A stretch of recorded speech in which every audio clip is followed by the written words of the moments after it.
আজ রাতে ঘুম আসছে না। বাবা বলেছে এই গায়ে পুরনো কুয়োর কাছে রাতে যাস না, কিন্তু কয়েকদিন ধরে কেউ আমার নাম ধরে ডাকছে।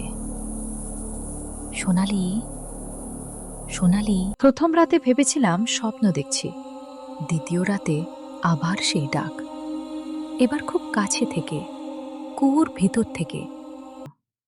আর তখনই দেখলাম একটা মেয়ে, আমার মতোই দেখতে, একই চুল, একই শাড়ি। সে আমার দিকে তাকিয়ে হাসছে, তারপর আস্তে বলল, আয়, নিচে আয়, আমি তোর জন্যে অনেক দিন ধরে অপেক্ষা করছি। আমি দৌড়ে পালাতে চাইলাম, কিন্তু পা যেন মাটিতে আটকে গেছে। সে ধীরে ধীরে আমার দিকে এগিয়ে আসছে, তার ঠোঁটে একটা অদ্ভুত হাসি। সে হাত বাড়িয়ে বলল, আমি তোকে ছাড়ব না, তুই আমার জায়গা নিয়েছিস। এই কুয়োটা অশুভ। সোনালি তো অনেক বছর আগে ওই কুয়োয় পড়ে মারা গেছিল।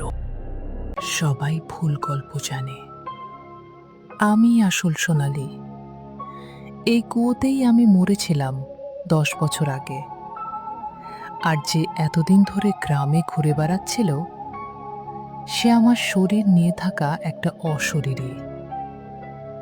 আজ রাতে আমি আমার শরীরটা ফেরত নিতে এসেছি।